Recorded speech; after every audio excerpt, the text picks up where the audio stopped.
주 내용인데, 거기 가서 아까 우리 확실히 젊은 청년들 지체다 보니까 특송도 금방 잘 외우고, 저도 이번에는 진짜 결단을 하고 한번 꼭 외워봐야 되겠다 해서 도전을 했는데 쉽지가 않더라고요. 외국말이 참 어려워요. 그래서 그냥 여러분들도 느끼셨겠지만 립싱크 좀 많이 했습니다. 부끄러운 고백이지만 표 안 나게 자연스럽게, 크게 많이 표 안 났죠? 네, 그래서 오 그럴 땐 좀 크게 하면서 제가 길게 빼니까 혼자 또 표가 나기도 하고 막 그랬었었는데, 참 청년들하고 꿈 같은 행복한 했던 그런 시간이었었습니다. 그래서 제가 더욱더 느껴지는 게, 선교지에는 보내시는 선교도 너무나 감사하지만 직접 가보셔야 됩니다. 직접 가셔서 마음을 쏟고 또 선교 훈련 양육도 받으시고 또 그 선교사님 직접 만나가지고 선교의 하나님의 일하심을 듣기도 하고, 또 그리고 또 어떻게 하나님이 역사하셨는지, 또 내가 어떻게 이 하나님께서 마지막 때에 분부하신 이 대위임령인 선교의 명령을 내가 하나님의 한 증인과 제자로서 잘 감당해 나갈 수 있을까, 그걸 가장 빠르게 직접 분명하게 확인할 수 있는 것은 선교지에 직접 가시는 길입니다. 제 개인적으로 결단을 드리는 것이, 내년에는 우리 온 교인까지는 아니더라도 여기 앉으신 여러분들이 선교지에 직접 가시기를 주님의 이름으로 축복합니다. 좀 기도해 보시고 오늘 말씀 사도행전 말씀입니다. 총 이렇게 두 단락으로 한번 내용을 나눠 가지고 제가 한번 말씀을 묵상을 했는데, 하나씩 또 하나, 이제 선교지에 가서 오늘 선교 보고화처럼 제가 설교를 이렇게 좀 할 계획입니다. 이제 주일날은 또 이제 태국 장년부 선교팀 다녀오셔가지고 오후 예배 때 이제 정진솔 목사님이 저기 앉아 계시는데 오후 때 이제 또 선교 보고를 해주실 거예요, 태국에 대해서. 저는 태국은 전혀, 태자는 이제 제가 언급을 안 하고 인도네시아에 갔던 사역들 부분들을 여러분들하고 사이사이 말씀을 통해서 나눌 테니까 두서없이 전할 겁니다. 두서없이. 그러니까 잘 따라와 주셔야 돼요. 마음을 저한테 하나님께 모아주시고 이렇게 말씀을 전하겠습니다. 거기 가서 직접 현지 분들하고 대화를 나누고 싶어가지고 청년들하고 인도네시아 말도 좀 공부 좀 하고 하려고 했는데 그 또한 쉽지가 않더라고요. 그래서 딱 하나 제가 기억에 남는 말이, 참 또 이거 하나가 좋은 것 같아요. 말을 할 줄을 모르니까 이 말 저 말을 안 하게 되고, 또 뭐 부정적인 말이라든지 상처 주는 말이라든지 굳이 안 해도 되는 말들은 안 하게 되더라고요. 제일 제가 많이 했던 말이, 한번 여러분들 들어봐 주시면, 우리 청년들하고 뜨리마까시라는 말씀이 있습니다. 뜨리마까시 한번 같이 해봐 주실까요? 뜨리마까시 무슨 뜻일까요? 제가 이렇게 쉽게 기억하고 제일 많이 했던 말입니다. 만나는 분들마다 뜨리마까시는 안 했어요. 조금 있다가 했어요. 만나는 사람들한테 인사를 해야 되니까 인사는 슬라맛, 슬라맛. 좋은 아침이 뭐죠, 얘들아? 슬라맛 까이, 빠기. 참 글쎄 며칠 됐다고 벌써 잊어버리고. 슬라맛 빠기는 좋은 아침입니다. 지금은 좋은 저녁이니까 좋은 저녁은 슬라맛 꼬레. 들으셨죠? 들으신 줄로 믿고 한번 좌우 서로 인사. 슬라맛 쪼레. 이게 좋은 저녁입니다. 좋은 저녁입니다. 그러니까 제 귀에 들려오기도, 제가 제 입으로 하는 말도 좋은, 그냥 슬라맛, 좋은 하나님, 좋은 교회, 좋은 사람. 그리고 그 다음에 하는 말이, 제가 딱 하나 기억나는 말이 뭐냐면 뜨리마까시입니다. 뜨리마까시. 또 한번 해볼까요? 옆에 분들한테 뜨리마까시. 뭘까요, 이 뜻이? 사랑합니다. 아니요. 감사합니다. 사랑합니다는 제가 못 익혔어요. 캄보디아 갈 때는 익혔던 기억이 나는데 이번에는 감사합니다를 많이 했어요. 뭐 감사합니다 안에 사랑합니다가 포함되어 있으니까 너무 저한테 많이 따지시면 제가 곤란합니다. 드리마카시 하나님께 감사드리고 또 선교의 기회를 허락해 주신 또 교회의 담임 목사님과 장로님들 여러분들 다 감사드리고 그래서 한 번은 이런 생각, 다른 단어 다 잊어버려도 다른 말 다 잊어버려도 때가 되면 저희가 다 잊어버릴 날이 올 텐데 사랑합니다, 감사합니다, 좋습니다, 이 말은 그냥 늘 우리 깊은 심령 곳 이렇게 남아 있어가지고 우리가 떠오르는 기억들이 그저 감사했던 기억들만, 또 좋았던 기억들만, 또 서로 사랑의 고백을 했던 그 기억들만 남는다면 얼마나 좋을까. 한 주간 동안 그 말밖에 할 줄 모르니까 한번 제 스스로 또 생각을 한번 해봤어요. 제가 누구죠, 여러분들? 갑자기 또 생뚱맞게 질문 한번 드려봅니다. 제가 누구죠? 양승현 목사입니다. 갑자기 이 질문을 왜 드렸느냐? 구미강동교회 부목사입니다.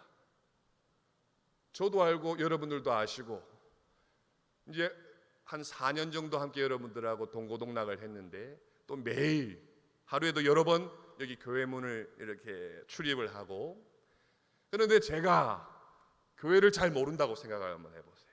딱 왔는데 화장실이 급해요.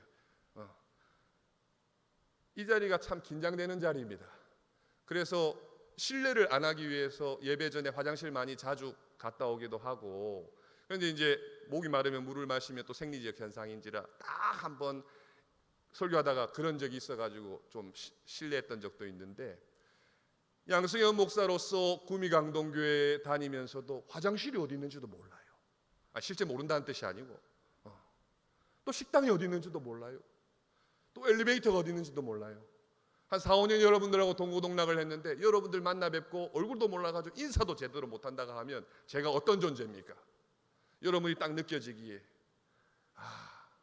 불쌍한 존재, 안쓰러운 존재, 그런 생각이 드실 거예요. 같은 맥락으로 교회를 다니는데 매주일 예배를 드리는데 예수님에 대해서 잘 몰라요. 교회에 대해서 잘 몰라요. 그냥 예배만, 교회만 출입하는 나 자신. 성경은 비유적으로 어떻게 보면 안타까운 거고 그들을 향해서 무리라고, 군중이라고 그렇게 표현을 하기도 합니다. 종교 생활하는 거죠. 정말 주님 인격적으로 만나 주님의 제자로, 주님의 증인으로 살아가는 것이 아니라 그냥 종교 생활하는 거예요. 그렇다면 어떻게 하면 교회에 이렇게 출입을 하면서 예수님에 대해서, 하나님에 대해서, 교회에 대해서 잘 알 수 있을까? 반대로 여러분들한테 한번 질문을 던져봅니다. 어떻게 하면 예수님에 대해서 잘 알 수 있을까요? 우리 오늘 상훈 전도사님 찬양 너무 인도 잘해줘가지고 제가 이제 은혜 받고 올라왔는데 앞에서 그 많은 사람들 찬양 이렇게 할 때 막 이렇게 뛰면서 부러워요. 그런 모습 보면. 그럼 저도 같이 흥에 겨워가지고 덩달아 이렇게 하고 싶은데 꼭 앞에 와서 이렇게 하면 집사람이 집에 가면 하지 말라고 그래요. 상훈 전도사가 앞에 선다고 오늘 찬양 인도하고 한다니까 우리 선교팀의 자매들이 박수를 쳐요.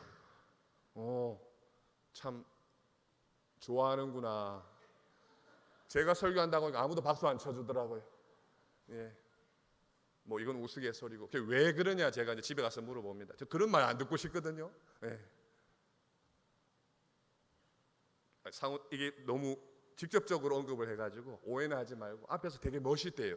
저희 집에 같이 기가하는 분이 이렇게 율동도 하고 하면, 율동이 아니고 이렇게 찬양 인도하면, 근데 제가 막 같이 하면 상체가 커가지고 표가 난대요. 좀 점잖하게 하면 될 텐데 막 상체가 막 또 이렇게 한대요. 제가 가장 듣기 싫어하는 표현 중에 하나가 뭐냐면 길에 이렇게 나가다 보면 바람을 넣어가지고 막 이렇게 움직이는 인형이 있습니다. 제가 꼭 그거 같아요. 여러분들이 한번 판단을 해주시기 바랍니다. 제가 그거 같아요? 예, 다 제 편이시네요. 또 무슨 말 하려다가 교회와 예수님, 하나님에 대해서 알려면 말씀으로 들어가야 됩니다. 이 하나님 말씀, 예수님의 말씀, 특별히 신약 성경은 사복음서와 역사서인 사도행전, 그리고 서신서, 바울 서신, 공동 서신, 그리고 요한계시록, 마지막 때에 이제 예언의 말씀으로 이루어져 있는데, 특별히 예수님에 대해서 아시려면 사복음서를 주의 깊게 들여다보셔야 돼요. 주의 깊게 들여다보셔야 돼요. 예수님이 이 땅에 왜 오셨으며 어떤 말씀을 하셨으며 예수님은 어떠한 분이셨는지, 1:1 제자 양육 들어가니까 담임 목사님이 참 쉽게 외울 수 있도록 예수님의 공생의 사역의 3가지를 말씀해 주시더라고요. 갈치전이라고 이렇게 설명해 주세요. 한 귀에 쏙 들어오더라고요. 그죠, 진설 목사님? 갈치전 한번 같이 해볼까요? 갈치전. 1:1 양육에 들어가면 들을 수 있는 거라니까요. 거기 안 들어가면 못 들어가요. 못 들어요. 예. 갈치전의 갈은 뭐냐? 가르치고, 치는요 치유하셨고, 그 다음 뭐죠? 전도 하셨다는 거예요. 예수님은 인생의 수많은 일들을 겪죠. 그런데 이 3가지로 대변이 되신 예수님의 사역은, 첫 번째는 어딜 가시셔서나 하나님 나라 복음에 대해서 가르치셨단 말이에요. 그 다음에 영이 죽어있던 사람들, 병든 자들을 치유해 주셨다는 거예요. 그리고 맨 마지막에 하늘 복음, 이 기쁜 복음의 소식을 전하셨던 분이 우리 예수님이셨는데, 공생의 사역 사복음서에 그게 다 담겨져 있어요. 그리고 사도행전은 그 예수님이 말씀하셨던 회개하라 천국이 가까이 왔느니라 첫 말씀 포문이시고, 마태복음 맨 마지막 28장에 가서 제자 삼아라, 아버지와 아들과 성령의 이름으로 세례를 베풀고 내가 가르친 것을 지켜도록 해라, 그렇게 또 말씀하셨죠. 그리고 사도행전 1장 8절에 말씀하시기를 오직 성령이 너희에게 임하시면 너희가 권능을 받아가지고 유대와 예루살렘과 사마리아 땅끝까지 내 증인이 될 거다, 그렇게 복음서에서 말씀해 주셨단 말이에요. 그 복음서에 말씀해 주셨던 그 내용의 말씀들을 제자들이 인생의 삶의 영혼에 담아가지고 어딜 가든지 그 말씀을 지키고 세례주고 주님을 드러내고 전하고 했던 내용들이 사도행전 내용입니다. 사도행전의 내용이에요. 사도행전 1장에서 12장 내용은 권능을 받은 하나님의 능력을 입은 사도들이, 제자들이 사마리아 땅과 유대 땅에서 복음을 전하는 내용들이 주를 이루고, 오늘 13장부터는 본격적인 이방을 향한 선교의 문이 활짝 열리는 내용이 13장 말씀에 등장을 하는 거예요. 1절 말씀을 다 같이 한번 읽어보겠습니다. 1절 말씀 시작. 안디옥 교회에 선지자들과 교사들이 있으니 곧 바나바와 니게르라 하는 시므온과 구레네 사람 루기오와 분봉왕 헤롯의 젖동생 마나행과 및 사울이라. 아멘. 여기에 몇 사람이 등장을 하죠? 한번 지금부터 마음속으로 세워봅니다. 몇 사람? 10사람요?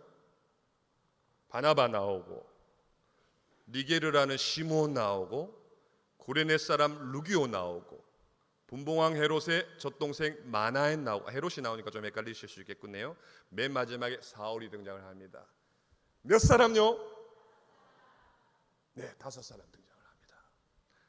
바나바, 자기의 모든 것을 하나님의 교회에 내어드리고 자기를 결코 드러내지 않으면서 예루살렘 교회에서부터 이렇게 교회가 세워지는 것을 본, 교회를 경험한 바나바 나옵니다. 착한 사람, 성령이 충만한 사람. 그리고 여기에 니게르라 하는 시므온이 등장을 합니다. 니게르 검다라는 뜻을 갖고 있어요. 검다, 흑인이었나 봐요. 그리고 구레네 사람 루기오가 등장을 합니다. 유대인입니다. 북아프리카 구레네라는 지역에서 살았던 루기오.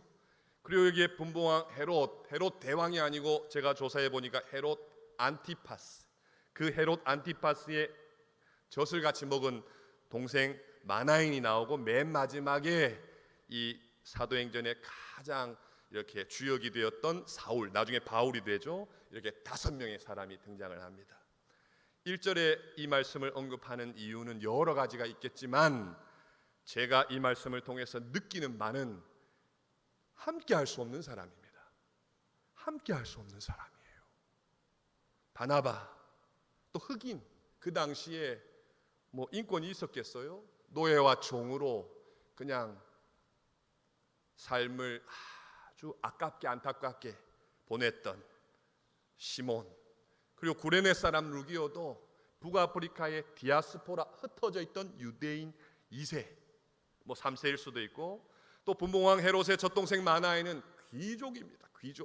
귀족이 여기에 흑인 노예하고 또 유대인하고 그렇게 함께 교회라는 이름으로 지어져 가면서 동고동락하고 있는, 마지막 사울은 여러분들 아시다시피 예수 그리스도를 믿는 사람들을 핍박하는 박해자, 폭행자, 회방자, 도무지 함께할 수 없었던 사람들 5명이 이 안디옥 교회의 아주 중요한 기둥으로, 설교자로, 또 신방자로, 교회 감독과 리더로 이렇게 세워졌다는 내용이에요. 어떻게 그게 가능할 수 있느냐? 혈통이 다르고 민족이 다르고 사고가 다르고 도무지 한자리에서 함께할 수 없는 이들이 이렇게 하나님의 교회에서 함께 지어져가는 것은 그 중심에, 그 한복판에 예수 그리스도의 이름이 있기 때문에. 믿으십니까? 저와 여러분들도 마찬가지예요. 얼굴 생김새가 다 다르고 삶의 속도가 다르고 방향이 다르고 보폭이 다르고 생각이 다르고 추구하는 바가 다른데 이 한자리에 모여가지고 이 불금에, 이 시간에 우리 청소년들도 앉아가지고, 여러분들 제정신 맞죠?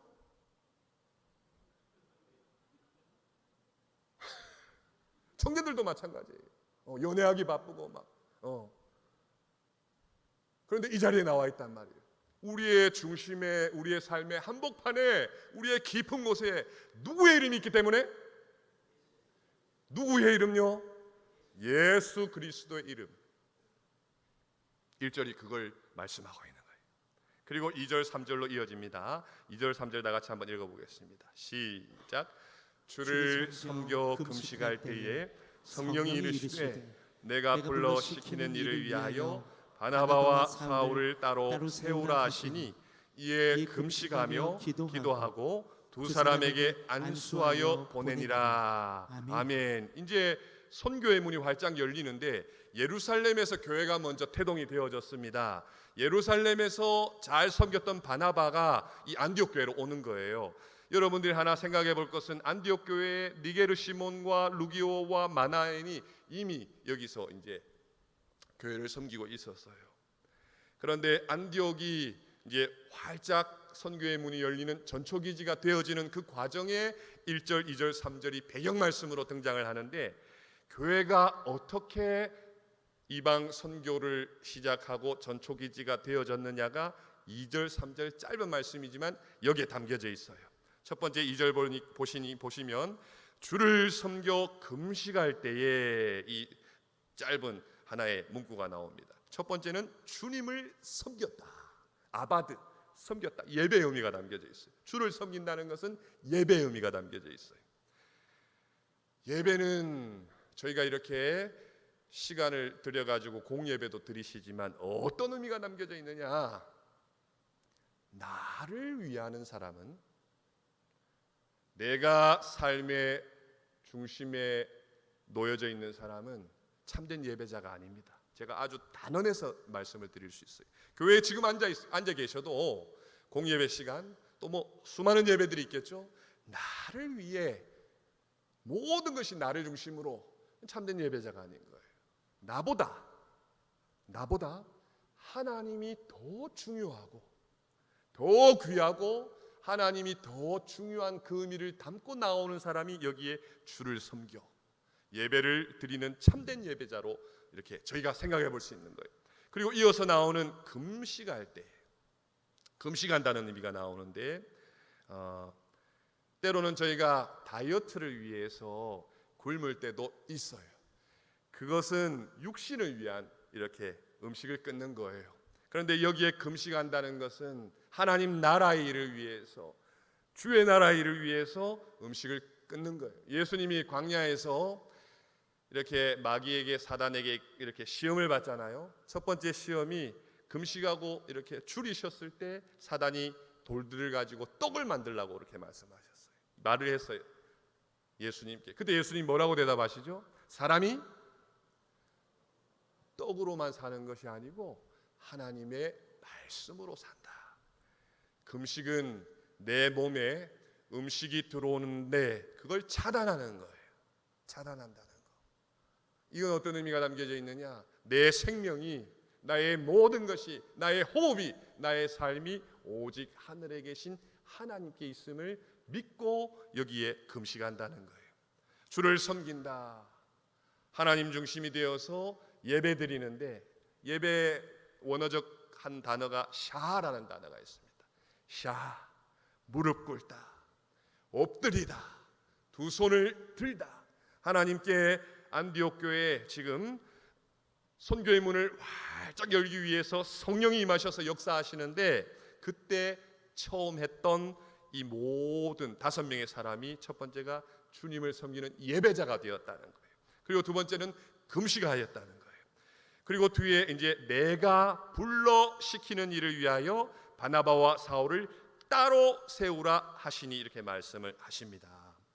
이제 안디옥 교회가 예루살렘 교회에서 바나바를 보내가지고, 바나바는 길리기아 다소에 있는 사울을 또 데려와가지고 이 교회에서 5명의 사람이 교회를 이렇게 섬겨 나가는데, 성령 하나님께 주님을 섬기면서 금식하시는데 주신 말씀이 뭐냐, 주신 마음이 뭐냐, 여기 보니까 바나바와 사울을 따로 세우라 하십니다. 이게 어떤 의미가 담겨져 있느냐? 따로 세워가지고 하나님의 이방인을 위한 사도로 이렇게 보낸다는 그런 의미가 여기에 담겨져 있는데, 그 안디옥 교회에 지금 구체적으로 성도들의 수나 이름을 기록해 두고 있지는 않지만, 어떻게 보면 바나바는 담임 목사님 위치에 있다고 볼 수 있습니다.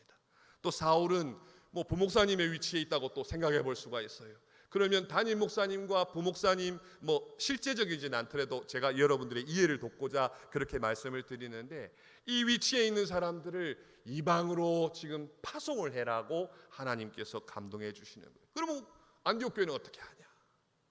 어떻게 하냐? 염려가 들었을 거예요. 그 마음에 불안이 들어왔을 거예요. 그럴 때 3절에 이들이 선택하였던 것은 회의하지도 않았습니다. 의논하지도 않았습니다. 서로 말을 섞지도 않았습니다. 3절 말씀 다시 읽어보겠습니다. 3절의 말씀을 다시 한번 띄워주시면 3절의 말씀 읽어봅니다. 이에 금식하며 기도하고 두 사람에게 안수하여 보내니라. 아멘. 다시 금식을 합니다. 다시 기도를 합니다. 그리고 변하지 않는 하나님의 감동을 붙들고 이 영향력 있는, 이 중요한 바울과 사울과 바나바를 이방의 그런 선교사로 안수하고 보내는 말씀이 오늘 말씀의 내용인 거예요. 그러면 어떻게 이 중요한 사람들이, 요긴한 사람들이 교회를 떠나버리면 이 교회는 어떻게 하라고 이런 염려와 불안이 들었었을 텐데, 그 하나님의 택하심과 부르심의 이제 말씀 속에서 제가 하나씩 여러분들과 나누고자 하는데, 이 사울에게 하나님이 택하심의 말씀이 갈라디아서 1장 15절에 먼저 등장을 해요. 갈라디아서 1장 15절 말씀을 함께 한 목소리로 읽겠습니다. 시작. 그러나 내 어머니의 태로부터 나를 택정하시고 그의 은혜로 나를 부르시니가. 아멘. 여기에 바울의 첫 번째, 총 3번의 택하심을 제가 여러분들과 나누고자 하는데, 어떻게 하나님께서 이 바울을 택하셨나? 갈라디아 1장 15절의 말씀을 보니까 내 어머니의 태로부터 나를 택정하셨다.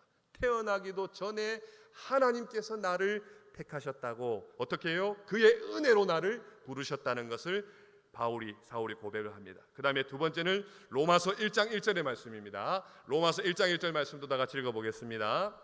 예수 그리스도의 종 바울은 사도로 부르심을 받아 하나님의 복음을 위하여 택정함을 입었으니.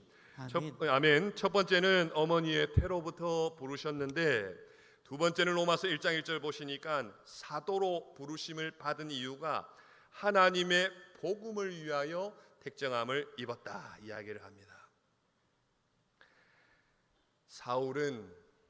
사울이었을 때 어떠한 삶을 살았는지 여러분들이 잘 아십니다.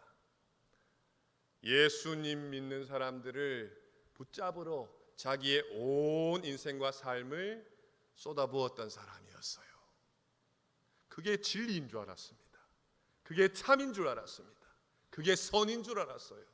그걸 위해서 앞뒤 가리지 않고 밤낮 쉬지 않고 전심으로 달려갔던 사울이었습니다. 그런데 사도행전에 보시면 그 사울이 그 날도 동일하게 다메섹으로 예수 믿는 사람들 공문 받아가지고 사내들인 공회에서 공문을 받아서 잡으러 가는 도중에 한낮이었어요. 한낮의 하늘로부터 태양보다 더 밝은 빛이 자기한테 임합니다. 그리고 소리를 들어요. 사울아, 사울아, 누구십니까? 누구십니까? 네가 핍박하는 박해하는 예수다. 그때 삶이 와르르르 무너져 버리는 거예요. 이렇게 안디옥 교회를 떠날 수 없고 그곳에서 오히려 사명 감당하고 사역 감당해야 되고 모든 사람들이 바나바와 사울을 붙들었을 거예요. 그런데 금식하면서 더 기도하면서 이 사명과 부르심을 계속 확인을 합니다. 바울도 확인하고 바나바도 확인하고 온 교인들이 함께 금식 기도하면서 확인을 하는 거예요. 참 귀한 은혜와 도전을 받습니다. 우리가 걸어가야 될 길, 이 복음 전하는 길, 이 사명의 길 앞두고 이런저런 마음이 많이 들 때가 있어요. 힘들 때가 있고 무기력해질 때가 있고 답답할 때가 있고 숨고 싶을 때가 있고 내 힘으로 감당이 안 될 때가 있고 사람한테 하소연하고 싶은 마음이 들어서 이야기하면 더 오해가 생기고 막 아무도 내 편은 없는 것 같고 그럴 때가 있어요. 정말 외롭고 고독하게 홀로 이 길 걸어가는 것 같은 그럴 때 이 안디옥 교회 교인들처럼 얼마나 좋습니까? 이 좋은 예배당 또 이 정해져 있는 시간에 마음만 먹으면 나와서 하늘을 향해서 두 손 들고 아버지의 이름을 부르고 나를 위하여 죽어주신 그 십자가를 바라보며 주여 한번 외치면 주님께서 찾아와 주시고 응답하여 주시고 말씀해 주시고 그런 은혜를 저희가 누리도록 모든 것을 허락해 주셨는데 이 사울이 깨닫는 거예요. 이 나를 찾아오신 주님, 거기서 내 인생이 새롭게 풀어지고 녹아지고 해석이 되어져서 이 보내심과 부르심의 자리로 이 사울이 이제 바울 되어서 나가는 내용이 이제 이 내용인 거예요. 그러면서 사도행전 9장 15절에 더 분명하고 선명한 사명에 대한 고백이 나옵니다. 사도행전 9장 15절 말씀 다 같이 읽습니다. 시작. 주께서 이르시되 가라. 이 사람은 내 이름을 이방인과 임금들과 이스라엘 자손들에게 전하기 위하여 택한 나의 그릇이라. 아멘. 주님께서 이르시되 가라. 바울에게 이 사람은 내 이름을 예수 그리스도의 이름을 이방인과 임금들과 이스라엘 자손들에게 전하기 위하여 택한 나의 그릇이라. 어떻게 선교의 문이 활짝 열렸느냐? 예수 이름으로 함께 할 수 없는 사람들이 모여가지고 함께 지어져 가기 시작했고 그 모든 사명과 사역의 중심이 항상 주님을 섬겼고 참된 예배자가 되었고 금식하면서 기도할 때 성령 하나님이 더욱더 선명하고 분명하게 이 사명 보내심과 부르심의 그 은혜를 들려주셨다는 거예요.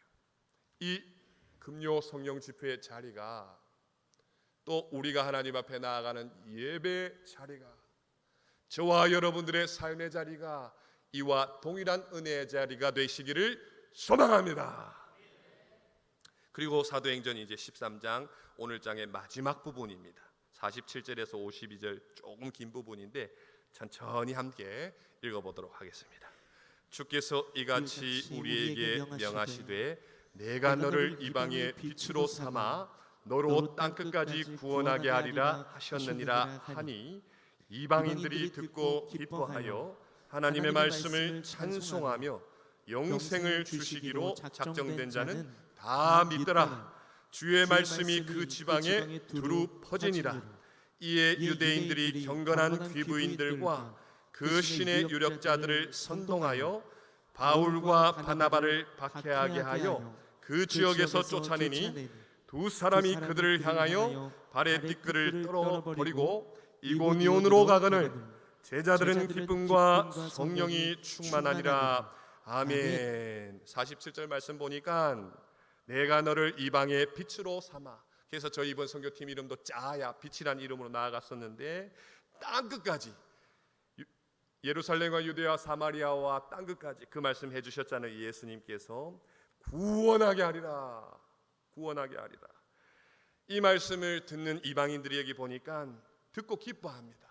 듣고 기뻐. 성령의 역사죠. 어둠에 사로잡혀 있던 사람들이 이 빛을 보니까 듣고 기뻐하는 거예요.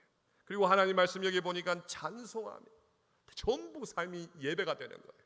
그리고 영생을 주시기로 작정된 자는 성령 하나님, 그 삼위일체 하나님의 작정된 자는 다 믿더라. 주의 말씀이 그 지방에 두루 퍼지니라. 가야 된다는 거예요. 가야 된다는 거예요.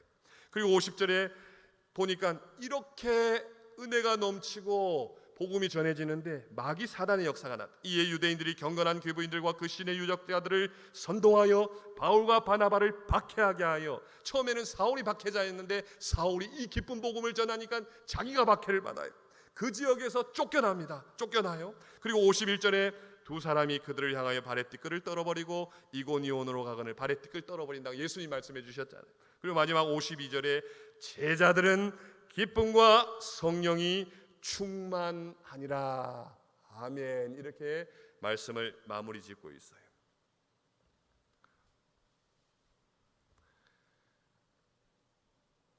사도행전을 성령행전이라고 이렇게 표현을 합니다. 어떻게 이 초기에 복음이 전무했던 땅에 정말 함께 할 수 없었던 이 5사람이 모여가지고, 처음에는 얼마나 티격태격했겠어요. 서로 네가 옳리, 네가 옳지 이러면서. 그런데 참된 예배자로 금식하면서 기도하면서 그 못한 부분들이 다 다듬어지고 주님의 이름 안에서 하나로 지어져 가는 거예요. 그리고 교회가 부흥이 되어지는데 더더욱 바나바와 사울이 필요한데 성령 하나님께서 이방으로 보내라 말씀하세요. 선뜻 받아들이기 힘들었을 거예요. 그럴 때 누구는 인정에 끌려가지고 가면 안 됩니다. 바지 끝을 붙잡았을 수도 있어요. 그런데 바울과 바나바와 교인들은 더 금식하며 기도합니다. 더 금식하며 기도해요. 그리고 더 금식하며 기도하니까 분명해지는 것이 사명이 분명해지는 거예요. 복음이 분명해지는 거예요. 아무도 반대하지 않고 만장일치로 두 사람을 안수하여 보냅니다. 이방의 빛으로 땅끝까지 구원하게 하려고 이 바울과 바나바를 보내서 선교의 문이 활짝 열리는 거예요. 다 듣고 기뻐하며 돌아옵니다. 찬송합니다. 두루 퍼집니다. 그런데 여기에 박해와 핍박도 또 일어납니다. 교회가 어떤 곳이냐? 교회 천국과 같은 곳 맞습니다. 한 주간의 선교의 여정을 보내면서 정말 이곳이 낙원이구나. 거기에 현지 아이들 눈이 얼마나 이쁜지 대화가 안 되는데 우리 이 단기팀 지체들하고 그냥 몸짓, 발짓, 눈빛으로 서로 교환하면서 서로 이렇게 소통하는 거 보니까 이것이 복음이구나. 그런데 다른 한편으로는 교회는 제가 이 말씀을 통해서 깨달아지는 것이, 한번 따라해 볼까요? 공사장입니다.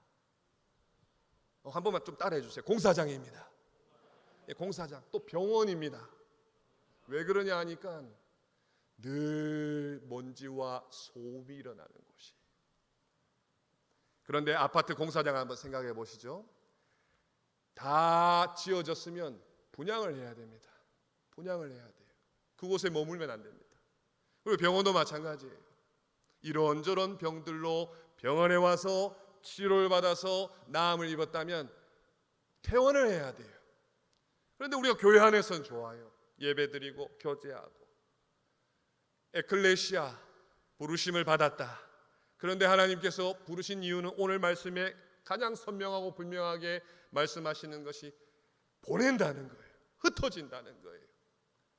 마지막 주님의 명령이 땅끝까지 증인이 되라. 이 구원과 영생을 전하는 사명과 사역을 감당하기 위해 내가 성령을 보내주실 것이다. 그 성령을 받은 연약한 한 사람이지만 그것이 너희에게 능력이 되어져서 어떠한 상황 속에서도 이 증인의 삶, 마르투스, 순교적 각오로 나아가게 하고 그 복음을 어떠한 반대와 박해와 핍박 속에서도 물러서지 않는 그런 담대함으로 함께하겠다 말씀하시는 것이 주님의 음성이고 말씀이라는 거예요. 저희는 교회로 부르심을 받았습니다. 이제 그 다음의 행보는 보내심을 받아야 돼요. 그러려면 저희가 교회를 경험을 해야 됩니다. 교회를 바나바는 어떻게 경험을 했느냐? 자기의 사제를 다 털어가지고 예루살렘 교회를 세웠고 그 예루살렘 교회가 어떻게 태동되고 부흥되어져서 자기를 안디옥 교회에 보내는 것을 경험한 사람이 바나바예요. 사울도 박해자 핍박자의 자리에 있었지만 어떻게 보면 간접적 경험으로 교회가 그 가운데서도 어떻게 순교자들을 배출하면서 꽃을 피웠던 것을 사울도 경험을 하게 됩니다. 우리도 마찬가지예요. 새로 교회에 나와요. 아무것도 몰라요. 세가족 교육 받습니다. 교회를 경험하는 거예요. 그리고 더 나아가서 후속으로 또 소모임도 가지고 또 후속 양육도 받습니다. 그 모든 과정이 끝나면 이제 교구나 구역으로 전도회로 배정을 받아요. 그곳에서 또 함께 교제하며 예배자로 세워지는 교회를 경험해야 되는 거예요. 더 나아가서 전도 폭발 훈련이나 1:1 제자 양육이나 각종 기도 모임에 들어가서 교회를 경험하는 거예요. 교회를 경험하고 말씀을 듣고 먹고 말씀을 묵상하면서 그러한가 예수님이 땅에 왜 오셨고 자기 몸을 들여서 우리의 몸을 살리시려고 고난의 종으로 나아가시면서도 묵묵히 아무 말씀도 안 하셨고 그 예수님이 우리에게 제자들에게 분부한 것이 땅끝까지 복음을 전하라. 그것을 알게 되는 가장 좋은 경험이 교회를 경험하는 거예요. 저와 여러분들이 날마다 일상을 경험하지만 우리를 보내시고 부르시려고 이 교회로 불러주셨는데 그 주님을 섬기시면서 금식하시면서 기도하시면서 교회 몸된 머리 되신 주님을 경험하시면서 나를 이 땅에 왜 보내셨고 나를 이 땅에 또 왜 부르셨나 그 부르심의 목적을 말씀 안에서 깊이 발견하셔서 오늘 살아가는 저와 여러분들이 내가 말을 듣고 있는 그 땅끝에서 주님의 복음을 전하심으로 하나님 나라가 나를 통하여 여러분들을 통하여 이 구미 땅에 또 온 나라 민족의 세계 열방까지 전도함으로 선교함으로 이렇게 펼쳐져 나가는 저와 여러분이 되시기를 주님의 이름으로 축복합니다. 이제 선교지의 몇 사진을 여러분들하고 또 한번 나눠보시고 이제 기도의 자리로 나아갈 텐데 사진 한번 준비되셨으면 첫날 대학교에서 저기 우리 예은이 얼굴도 보이고 한데 사이에 앉아 있는 우리 지체 자매들이 그 현지 무슬림 대학교에 이렇게 대학생들입니다.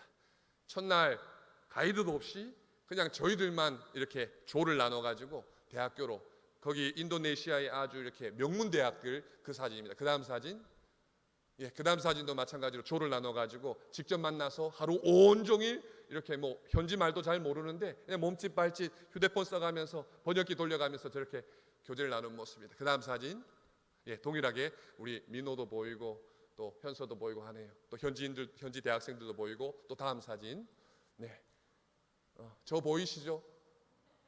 모자 쓰고 있고, 저는 그냥 기도하면서 따라가는 마음으로 심정으로 아이들이 대화하면 제가 귀에서 기도하고 그 다음 사진 둘째 날입니다. 이제 뉴트론 교회입니다. 뉴트론 교회 한 100여 년 된 교회인데 불의 고리라고 그래요. 불의 고리라고 해가지고 인도네시아가 지진이 그렇게 많이 일어납니다. 화산 폭발이 많이 일어나고 지진으로 화산 폭발로 교회가 그냥 무너져 버렸습니다. 무너졌는데 저기에 그 아색 기두온 목사님이라는 분이 8년 전에 저기 교회 하나님께서 계속 저 무너진 교회, 아무도 찾지 않는 교회 마음을 부어 주셔가지고 이 안디옥 교회처럼 바나바와 사울처럼 그때 딱 가셔가지고 폐허가된 교회를 하나님의 은혜 가운데 저렇게 성전을 아름답게 지었고, 그리고 그때 한 명이 아이가 교회 전 교인이었어요. 교인 아이 한 명. 그런데 계속 금식하며 기도하면서 오늘 말씀처럼 저렇게 많이 부흥이 되셨어요. 저희가 저기 가가지고 저기에 그룹홈하는 그 도회지에서 멀리 있는 가난한 아이들을 저기 목사님이 저기 기숙사를 지으셔가지고 함께 동고동락하면서 또 밥도 먹이고 또 여러 가지 모든 생활에 그런 걸 제공하면서 복음을 전하는 거예요. 그 선교사님은 성품과 이렇게 성경을 가르쳐 주시는 그런 역할을 맡았다고 하는 그 교회가 저기 뉴트론 교회였습니다. 그 다음 사진. 네, 저기는 셋째 날. 이제 첫째 날은 대학, 둘째 날은 뉴트론 교회, 그리고 셋째 날은 먼 오지에 차를 좀 많이 타고 한 시골 교회를 갔어요. 그리고 시골 교회가 그 조르단 목사님이라는 28살, 우리 청년들하고 나이가 같아요.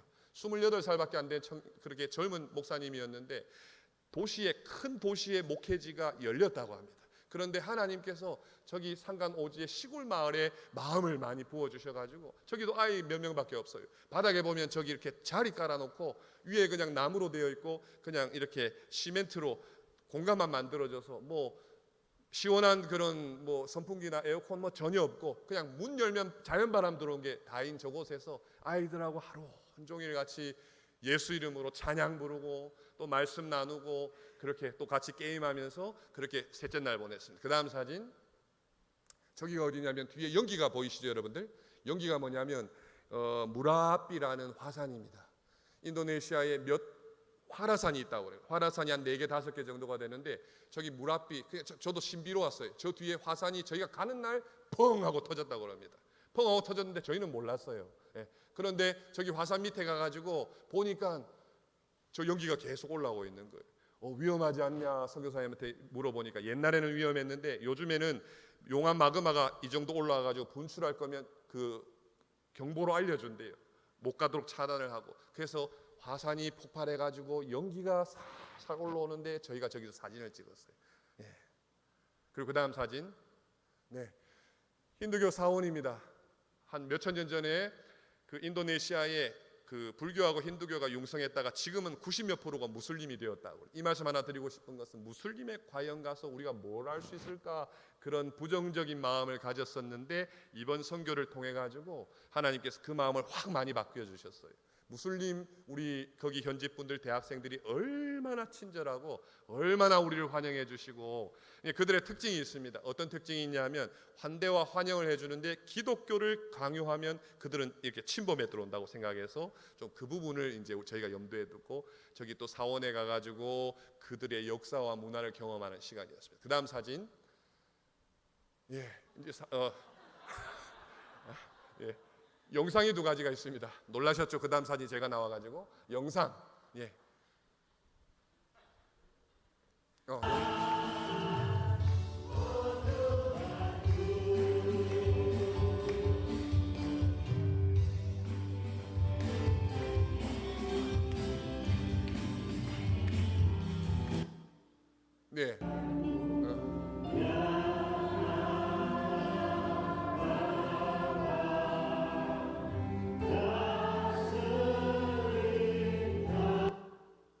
첫 번째 사진은 이제 휴대폰으로 찍다 보니까 좀 약간 누웠었는데 주일날 저도 이제 개인적으로는 주일날 선교지에서 그 현지 분들하고 처음 예배를 드렸던 모습입니다. 얼마나 참 경건하고 밝고 또 저희가 갔는데 한 분 한 분들이 저희한테 오셔가지고 다 악수를 청해 주시고 복음이 이렇게 따뜻한 거구나.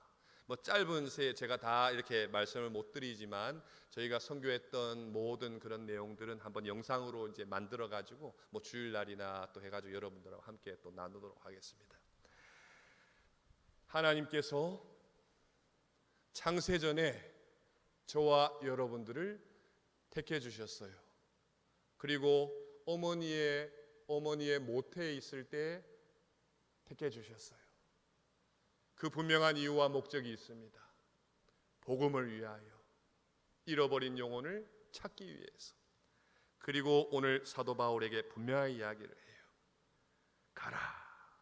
이방인과 임금들과 이스라엘 자손들에게 전하기 위하여 택한 나의 그릇이다. 이 귀한 부르심, 또 그 은혜 안에서 교회를 경험하면서 주님을 만나시면서 저희에게 동일하게 말씀하시는, 내가 선 곳 그 땅 끝에서 변함없이 일하시는 하나님의 선한 열심 속에서 함께 복음에 동참하시고 그 복음을 전하는 그 최전선에 서는, 그리고 감사와 기쁨, 여기에 맨 마지막에 기쁨과 성령이 충만했다 말씀하시는데, 그러한 경험을 실제로 내 삶 가운데서 경험하고 노래하고 드러내시는 저와 여러분들 되시기를, 이 금요 성령 집회 기도의 자리가 되시기를 주님의 이름으로 축복합니다. 함께 우리 찬양 부르시면서